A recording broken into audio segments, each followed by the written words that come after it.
Hello Capstoners, we are in week 7. There's some exciting things happening this week. First, it's your last TED Talk response. I think I saved the best one for last. I think it's really startling and really caused me to reflect, and I hope you enjoy watching it. Submit that by Monday. And then your major assignment, one of the biggest ones of the semester, is due Thursday, and that is your interview. Unlike your previous assignments where you've been recording yourself, you may sit for this one. The reason is because typically in an interview you do sit, but I am still going to be grading you on your gestures, on your face expressions, on your verbal and nonverbal delivery. So when you record yourself, don't do it where all I see is your face. I need to be able to see you pretty much from waist up, and you can still be sitting. So you don't need to worry about posture so much, but you do need to worry about gesturing, face expressions, comfortable conversational style. I really want you to do well on this interview assignment. One, it's a significant portion of your grade. It's one of the biggest assignments, but also it's the most, to me, translatable to skills you're going to need outside of this class just for a grade. All of us will be interviewed at some point in time, and it's a wonderful habit to get in the practice of practicing. No one should ever show up for an interview just thinking they'll go off the cuff and have impromptu responses. The goal is to really have thought through, and the nice thing about an online class is if you don't like your response, if you don't think you're answering well, stop recording, delete, start again. So don't hand in draft type work, hand in polished, thoughtful responses. I've got the grading criterion on your Blackboard site, and you can see, of course, I'm looking at the specific information you give, and I really want you to do that. It is, think of yourself in an interview. You are going to be asked a question about yourself, and there's a subjective and an objective part. Subjectively, you're going to say, what is your biggest strength? What is your greatest weakness? That's what the interviewer is going to ask. And I'm going to give you what I believe is my subjective answer. I am cheerful. I am impatient. But then I need to know, do I believe that? Is the interviewer, is that good enough? So then you come back with what your best chance at being objective, and you're going to substantiate your claim. You're going to give evidence. You're going to give an example. You're going to give a specific story, a time in your past in which either one of these opinions, the subjective view of yourself, has been made true. So you're helping me as the interviewer say, I don't just think this about myself, but I can give you a story that shows when this happened, and likely interviewer, you too will come to the same conclusion about me that I have. The whole goal of an interview is to be persuasive. So don't just give random information, only stick to the things that are particularly pertinent, that are professionally relevant to that job. And I've got a list of questions. So the way it's going to work is your interview is going to be roughly 10 minutes, which means you have to ask a minimum of 10 questions, but you may ask more if you talk with less time per answer. Everyone has to do questions 1 and 2. Number 1 is tell me about yourself. That's the most common opening interview question of all times. Sometimes it comes in the forms of walk me through your resume or why are you here applying for this job. But what they're looking for is a brief, by the way, all interview responses should be somewhere between 30 seconds and 1 minute. That's a good general practice to keep in mind. So they're looking for a brief overview of why are you here and how did you get to this point. That's the interview question you all should start with. It's required for everybody. And then the second item listed is the second most common interview question, which is give me a strength and weakness. And this is where it's more of I'm going to give a subjective statement, I am cheerful, I'm enthusiastic, and then I'm going to back it up with an example, and then I'm going to give an objective, an objective view so you can kind of see to believe my opinion. Then it's up to you. Then you can look at these, there are 20 questions listed. You can choose the ones that you think would showcase you the best, and you get to pick. If you're really fast, maybe you'll get through all 20. That is not the goal. The goal is to really give thoughtful, considerate responses. Again, remind yourself that each response should average between 30 seconds and a minute.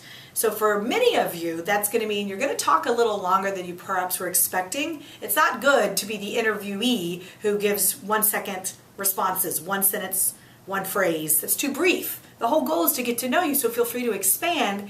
It's equally not good to be the interviewee that takes up the whole time and just goes off and off on a story and just really owns the control of the interview. You want the interviewer to be the one who gets to dictate what happens, and you just show enough of information to give them a full feeling of who you are. So that's the instructions. I want you to practice. I want you to practice your eye contact, your gestures. I want you to practice the length, 30 seconds to a minute-ish per response. I want you to practice giving a specific example to back up each of your responses. And to show you what I mean, I'm going to go ahead and give a sample for at least questions 1 and 2.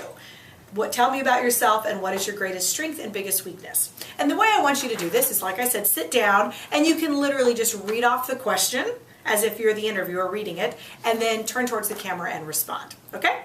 So I'm going to give a sample of 2 of them. You're going to do at least 10 of them, and I look forward to watching them. Question number 1. Tell me about yourself. My name is Abigail Pfiester. I come from Georgetown, Texas, and I went to Baylor University for my undergraduate, where I did an honors degree, which catapulted me to Cornell University because I had been active in speech and debate, and I was a speech and debate coach hired to do that as a graduate student. So I earned my master's degree in upstate New York at Cornell while doing my speech and debate coaching. And when I did the speech and debate coaching, that's when I really got passionate about teaching students. I got the chance to do it in small practicum experiences, but I thought I want to do this for the rest of my life. I was a bit burnt out on school. Conveniently for me, University of Hawaii was hiring, and I was cold, and I didn't want to be in a PhD program right away, so I took a 3-year hiatus and moved from New York to Hawaii and lived in Hawaii for 3 years and was a professor both at the University of Hawaii and at Chaminade University. What I learned at Chaminade University is that I like smaller Christian universities. University of Hawaii is much like University of Texas. Chaminade University is much like Concordia University. So after my 3-year stint, I decided, yes, I want to be a professor. I want to come back to school. University of Texas has a wonderful PhD program in interpersonal communication. So I did return to Austin and did my PhD here, but with the intent upon graduation to go to a small university. Lucky for me, Concordia had a job opening and I did the interview, got the job, and I've been here 10 years now, and I'm pretending, at least in this situation, that I'm now applying for the dean position. That would be the next level up for me. So as the professor here at Concordia for 10 years, I've been department chair for 8 years of 2 programs, both communication and multidisciplinary, and I've run successfully lots of the details, from textbook ordering to course scheduling to adjunct hiring. I feel I know the details of what's involved with being a dean. I'm very familiar with the rest of the business faculty and the business administration and the business administration degree. And I believe I could be a competent, capable, informed, and cheerful dean should you hire me. So that was the response to my first question. Tell me about yourself. Again, under the illusion that I'm applying for this dean position. Now I'm going to give you a sample of what I think something like, tell me about your greatest strength and your biggest weakness. Obviously, your answer should not sound just like mine. You should have your own strength and your own weakness, but at least I'm giving you the template for providing a specific response that's subjective, an opinion, and then backing it up with a story, and roughly length should be appropriate. Again, this is applying for the dean position, if you will.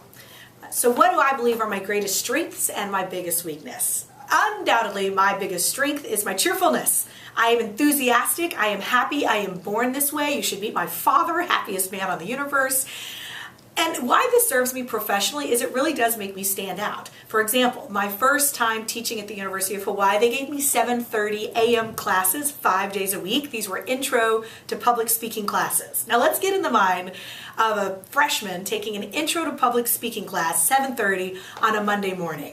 It's a flat line of heartbeat. I mean, these people are not excitable. I don't drink coffee either. That would put me over the edge. But I had the ability, perhaps better than most, to get them awake, to get them excited. And I do not think you can learn by passively listening, especially by passively listening, taking notes, and falling asleep. So my cheerfulness and my excitement translates into what I do in the classroom. I have students stand up. I have them talk. I have them engage. I have them participate, because I believe active learning is how it sticks with you.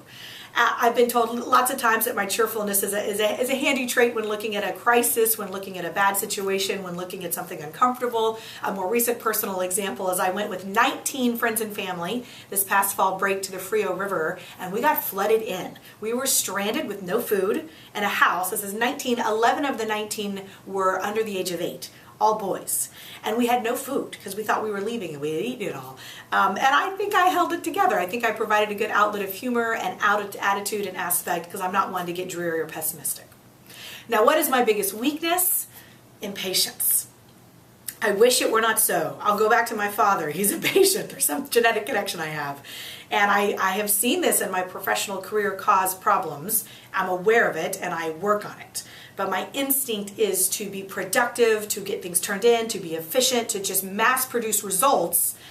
And the problem with that is I can overlook some important things. I've got a wonderful colleague who I respect deeply who has a very different approach, and his phrase is, he's always in the process. And he just stops and he meditates and he reflects and he really allows ideas to germinate. And I envy that trait because I am not naturally skilled at just settling down, letting something sit because I'm so eager to get the results out. So being impatient has cost me problems. For example, simple documentation, when I have to be really on top of my game with details, sometimes a little calculation or a little thing will slip up. With assigning adjunct classes, I have to make sure that I've been thoughtful about all this. So as productive as I am, I need to recognize that my impatience is what's limiting me from really being the best leader I can be, and I'm going to work on it. Hopefully this gives you a sense for what I'm looking for. I want yours to be personal. I hope every single interview response that I get is vastly different from every other one. You should not sound like just a generic human. You should come from a well of personal experiences from which you can speak. And using my examples as templates, get a sense for the details, the examples, the length, the delivery style that I'm looking for. I can't wait to grade them. Good luck.